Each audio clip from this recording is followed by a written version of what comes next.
একটা খবর পড়ছি, বাবার হারানো আসন উদ্ধারে আত্মবিশ্বাসী রুমিন ফারহানা।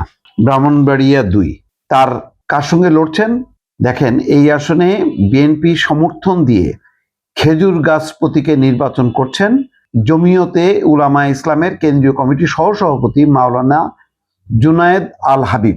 ব্রাহ্মণবাড়িয়া ২।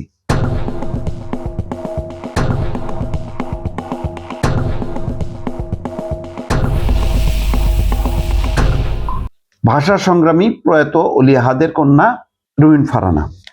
এখানে বলা হচ্ছে তিনি যেখানে যাচ্ছেন বেশ সাড়া পাচ্ছেন। স্থানীয় ভোটাররা অনেক জায়গায় ফুল ছিটিয়ে ঢাক বাজিয়ে রাজকীয় ঢঙে তাকে বরণ করে নিচ্ছেন, একের পর এক ফুলের মালা পরিয়ে দেন।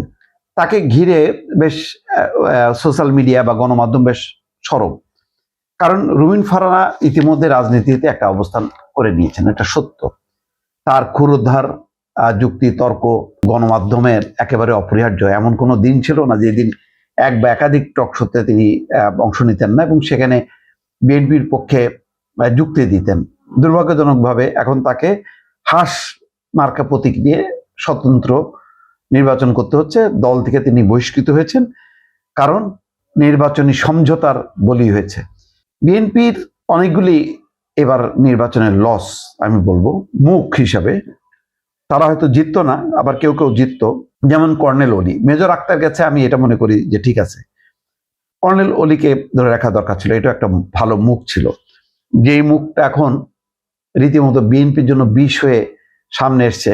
এখন ওই জামাতের আঙিনার থেকে যখন নাকি বিএনপি সম্পর্কে বলা হচ্ছে যেই কথাগুলো, সেগুলি খুবই অস্বস্তিকর বিএনপির জন্য নিঃসন্দেহে। মাহমুদুর রহমান মান্নাকে ধরে রাখার দরকার ছিল।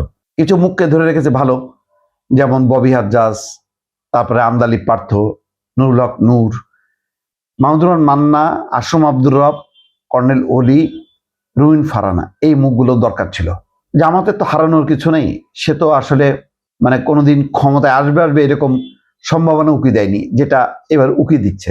তো এই কারণে সে মরিয়া হয়ে এনসিপিকে নিয়েছে। এনসিপিকে বিএনপিও নিতে পারত, নিলে সামাল দিতে পারতো কিনা সন্দেহ আছে, কারণ তাদের যে চাহিদা, তাদের যেই বাগাড়ম্বর, এগুলি মিয়া গোলাম পরোয়ার সাতক্ষীরায় যে বলছে না, যে মানে ছেলে হয়ে বাবার সাথে প্রতিযোগিতা করতে আসো না। পরে এনসিপিও তো খুব তীব্র ভাষায় সেটা নিন্দা করছে, যে আমার সম্পর্কে অনেক উল্টাপাল্টা কথা বলছে। এখন সেগুলি সব বন্ধ হয়ে এখন এনসিপি বন্দুকটা তাক করছে বিএনপির দিকে।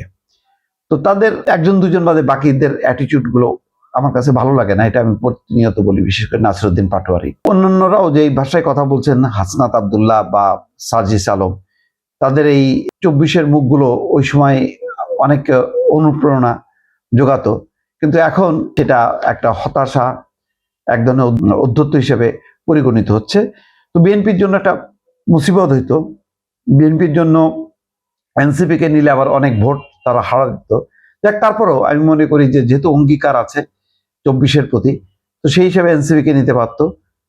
তো সবচেয়ে বড় কথা হলো তার আগে নিজের ঘরের গুরুত্বপূর্ণ এই যে রুমিন ফারহানা সহ সম্ভাব্য বিজয়ী আরো অনেককে নিলে ভালো হতো। এই যে ৬৯ জনকে বহিষ্কার করতে হলো, একদিন একটা বৈঠকে বা ২টা বৈঠক যদি করতে পারতো তারা, একটা দিনও তারা সময় পায়নি। ১ মিনিট করে যদি সময় দিতেন, তারেক রহমান তো বহুজনের কাছে কাছে যে এ করেন, ১ মিনিট করে যদি দিয়ে শুধু হাতটা মোলাকাত করে যদি বলতো যে এবার আমার স্বার্থে বা আমার দিকে তাকিয়ে আপনারা প্রত্যাহার করেন, সবাই কিন্তু প্রত্যাহার করত এবং তারা এলাকায় যে বলতেও পারতো যে তারেক রহমানের অনুরোধে আমরা এ করছি। সেই বলাটা পর্যন্ত অনেকে বলতে পারেননি। এটা কিন্তু দুঃখজনক অধ্যায়। এখানে দাম্ভিকতা প্রকাশ পায়। এই যে হইল না, এটা আমি মনে করি দাম্ভিকতার চেয়ে সাংগঠনিক দুর্বলতা। কারণ দম্ভ তো দেখাচ্ছে না তারেক রহমান। তারেক রহমান তো সবার সাথেই, রিক্সাওয়ালা, মুটে, মজুর, সবার সাথেই তো হাত মিলাচ্ছেন। তাহলে তিনি তার দলের নেতা কর্মীদের কাছে যাদের এত অবদান আছে কেন করবেন? এমনকি রুমিন ফারহানাকেও ডাকা দরকার ছিল।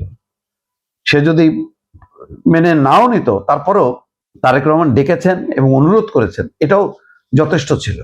এই কাজটা আমি মনে করি বিএনপির জন্য একটা ব্যর্থতা।